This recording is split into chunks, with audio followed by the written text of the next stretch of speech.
எல்லோருக்கும் இனிய வணக்கம். இன்றைய பதிவிலே நம்ம பார்க்க இருக்கக்கூடிய பாட்டு 1961 வந்த படம். என்ன படம் தெரியுமா? பாலும் பழமும். இந்த பாலும் பழமும் இருக்கிற பாட்டு எல்லா பாட்டுமே top hit. T M. Soundararajan, P. Susheela, அந்த 2 பேர் தான் அந்த பாட்டு முழுக்க பாடியிருப்பாங்க.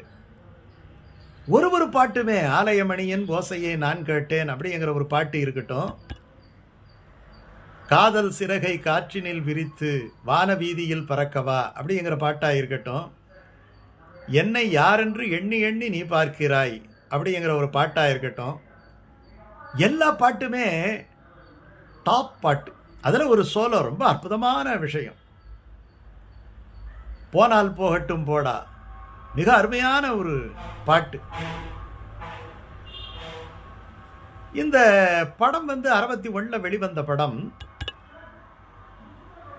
பீம்சிங் இயக்கிய படம். இதில் பார்த்தீங்கன்னா சிவாஜி கணேசன், சரோஜா தேவி, எம்.ஆர். ராதா, சவுகார் ஜானகி இவங்கெல்லாம் நடிச்சிருக்கிறாங்க. ரொம்ப முக்கியமான விஷயம் என்ன அப்படின்னு சொன்னால், இந்த சரோஜா தேவிக்கு மிகப்பெரிய பெயர் வாங்கி கொடுத்த ஒரு படம். ஏன்னா அந்த ஆக்டிங் அவ்வளோ அற்புதமாக இருக்கும். ஒரு விஷயத்தை சொல்லுவாங்க, சிவாஜி கணேசன் நடிக்கும் பொழுது அவருக்கு இணையாக நடிக்கக்கூடியவர்கள் ரொம்ப ரொம்ப கம்மி அப்படின்னுட்டு. அது ஈடு கொடுத்து நடிக்கக்கூடியவர் எம்.ஆர். ராதா நடிப்பார். வேறு சிலரெல்லாம் பயந்து நடிப்பார்கள். அவருக்கு இணையாக நடிப்பது என்பது ரொம்ப சிரமம். ஏன்னா அவர் அவ்வளவு ஒரு ஈடுபாட்டோடு நடிப்பார், தன்னுடைய மேக்சிமம் அவுட்புட்டை தருவார். ஆனால் இந்த படத்தில், பாலும் பழமும் படத்தில், சரோஜா தேவி ரொம்ப நிதானமாக ஆக்ட் பண்ணுவாங்க. ஏன்னா அவங்க ஒரு காசநோய், டிபி பேஷண்ட் ஆட்டம் அவங்க ஆக்ட் பண்ணுவாங்க. அதாவது சிவாஜி கணேசனுக்கு அவங்க நர்ஸாக இருந்து காதல் திருமணம் பண்ணிப்பாங்க. அதுக்கப்புறம் அவருக்கு ஒரு வியாதி வந்துடும். அது அந்த காலத்தில் அது உடனடியாக வைத்தியம் பார்க்க முடியாத வியாதி. இந்த வியாதி இருக்கக்கூடிய மனைவியை கண்ணும் கருத்துமா டாக்டரான சிவாஜி கணேசன் கவனிப்பார். அப்படி கவனிக்கின்ற பொழுது வர்ற பேஷண்ட்டை கூட அவர் கவனிக்க மறந்துடுவாருங்கிறத வச்சுக்கிட்டு, தன்னால் இவருடைய ப்ரொஃபஷனே போயிடுது, தான் இருக்கிற வரைக்கும் இப்படி தான் இருப்பாருன்னு நினச்சிக்கிட்டு வீட்டை விட்டு போயிடுறாங்க. இதுதான் அந்த கதை. இந்த கதையில் பார்த்தீங்கன்னா அவங்க அந்த இரும்புறது, அப்படியே ஏக்கமாக பார்க்குறது, இதற்காகவே அவங்க பட்டினி கடந்து தன்னுடைய உடம்பை ரொம்ப இழைக்க வச்சு ஒரு நோயாளி எப்படி இருக்கணுமோ அந்த மாதிரி ஆக்கிக்கிட்டாங்கன்னுட்டெல்லாம் அந்த காலத்து பத்திரிகைகளை இந்த சம்பவத்தை பற்றியெல்லாம் எழுதியிருக்கு. அதெல்லாம் ஒரு பக்கம் இருக்கட்டும். ஆனால் சிவாஜி கணேசன் என்ன அற்புதம்! அதில் மெல்லிசை மன்னர் எம்.எஸ். விஸ்வநாதன், ராம்மூர்த்தி ஒரு பத்திரிகையில் எழுதியிருக்கிறாங்க அந்த காலத்தில் ஒரு விமர்சனம் பாலும் பழமும் பற்றி. இந்த படம் ரொம்ப அற்புதமான படம். ஆனால் இந்த படத்தினுடைய வெற்றிக்கு மிக முக்கியமான காரணம் எம்.எஸ். விஸ்வநாதன் ராம்மூர்த்தியினுடைய இசையும் கவியரசு கண்ணதாசனுடைய அற்புதமான வரிகளும் அப்படின்ட்டு அப்பயே ஒரு கமெண்ட் வந்திருக்கு. காரணம், கண்ணதாசனுடைய வரிகள் அவ்வளவு முத்து முத்தாக இருக்கும். அது போனால் போகட்டும் போடாலாம் நீங்கள் கேட்கும் பொழுது அப்படியே சிலிர்த்து போகும். ஒரு தத்துவத்தை எடுத்து எவ்வளோ அனாயசமாக சொல்லிட்டு போகிறார், எவ்வளவு அற்புதமாக சொல்லிட்டு போகிறார் அப்படின்ட்டு. ஆனால் நம்ம இப்போ பார்க்க போகிற பாட்டு ரொம்ப அற்புதமான பாட்டு ஒன்று. அது ரொம்ப அழகான பாட்டு. நான் பேச நினைப்பதெல்லாம் நீ பேச வேண்டும், நாளோடும் பொழுதோடும் உறவாட வேண்டும். ரொம்ப அருமையான வரிகள் இல்லையா? இந்த பாட்டு இந்த படத்துக்காக எழுதுனது கிடையாது. கண்ணதாசன் வேற ஒரு படம்னா, அதாவது பேச முடியாத ஒரு அக்கா, பேசக்கூடிய ஒரு தங்கை. அந்த அக்காவுக்கு ஒரு குழந்தை பிறகுது. அவளால் அந்த குழந்தைய தாலாட்டு பாட முடியல. ஆனால் அந்த அக்காவுக்காக தங்கை தாலாட்டு பாடுற மாதிரி ஒரு சூழ்நிலை. அப்போது இந்த பொண்ணு பேச வேண்டியதெல்லாம் இந்த குழந்தை பேசணுங்கிற மாதிரி ஒரு சூழ்நிலையில் எழுதப்பட்ட பாட்டு அப்படின்ட்டு அந்த பாட்டை பற்றி சொல்கிறாங்க.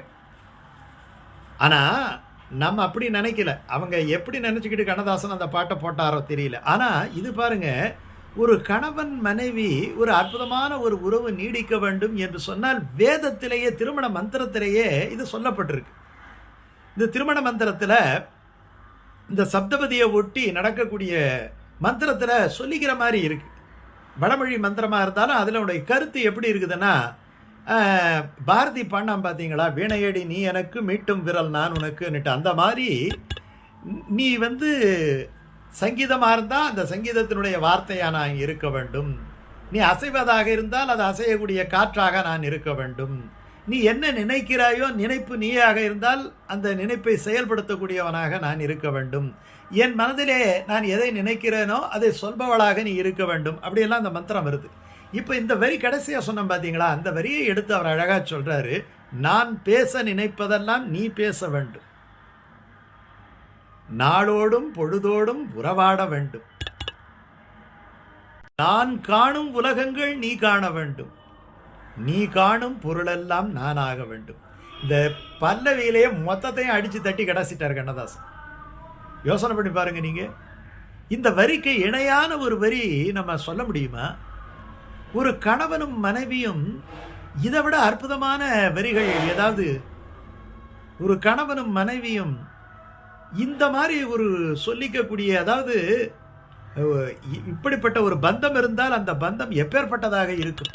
ஈவன் பாட்டில் இருக்கிற மாதிரியே இருக்கட்டுமே, நடைமுறையில் அது சரியாக வராட்டி போனாலும் நம்ம பல விஷயங்கள் கற்பனையாக தானே நினச்சி சந்தோஷப்பட்டுக்கிட்டு இருக்கிறோம். ஆனால் அப்படி அமைஞ்சா எப்படி இருக்கும்?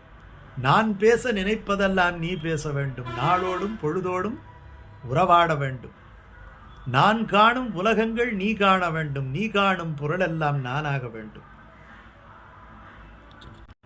சரணம் என்ன அற்புதமான சரணம் தெரியுமா?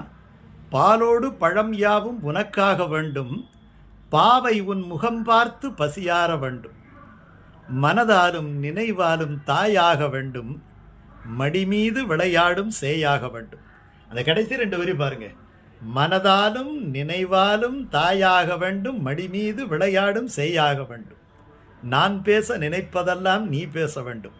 அடுத்த சரணத்தில் இன்னும் டாப், சொல்லென்றும் மொழி என்றும் பொருள் என்றும் இல்லை, சொல்லாத சொல்லுக்கு விலை ஏதும் இல்லை. இந்த ஒரு வரி நம்ம டைரியில் குறித்து வச்சுக்கிட்டோம்னா நம்முடைய வாழ்க்கையில் எந்த தொந்தரவும் வராது.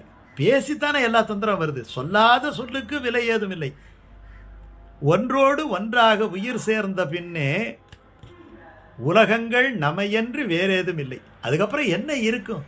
இப்படிப்பட்ட ஒரு வாழ்க்கை அமைந்து விட்டால் அப்புறம் உலகம் வேற ஒரு உலகமாக இருக்குது, வேற சொர்க்கம்னுட்டு ஒரு இடமா இருக்குது, இல்லை வேற ஏதோ ஒரு எங்கேயோ வானத்தில் இருக்கிறதா சொல்கிறாங்களே அப்படிப்பட்ட உலகமாக இருக்குது. என்ன அருமையான வரி பாருங்க. சொல்லென்றும் மொழி என்றும் பொருள் என்றும் இல்லை, சொல்லாத சொல்லுக்கு விலை ஏதும் இல்லை, ஒன்றோடு ஒன்றாக உயிர் சேர்ந்த பின்னே உலகங்கள் நமையன்றி வேறேதும் இல்லை, நான் பேச நினைப்பதெல்லாம் நீ பேச வேண்டும். ஒரு வரி நான் பேச, அப்புறம் நான் பேச வேண்டிய அவசியமே கிடையாது. நான் என்ன பேசணுமோ அதை நீ பேசிடுறியே, இதை விட வேற என்ன இருக்கு? இதுதானே ஒருவரை ஒருவர் மிகச் சரியாக, மிக ஆழமாக, மிக அழுத்தமாக புரிந்து கொள்வது என்பது. ஒரு கணவன் மனைவிக்கு இதை விட ஒரு அருமையான அறிவுரையை வேறு யார் சொல்ல முடியும்? அது சவுந்தரராஜன் சுசீலாவினுடைய அற்புதமான ஒரு குரல், அந்த MS விஸ்வநாதன் ராமூர்த்தியினுடைய அழகான இசை, சிவாஜி கணேசனும் சரோஜாதேவியும் இணைந்து பாடுகின்ற அந்த அற்புதமான காட்சி, அதை படம் பிடித்த அந்த இயக்குனருடைய தனித்திறன், இவ்வளவும் அந்த பாட்டையும் அந்த படத்தையும் தூக்கி நிறுத்துகின்றன.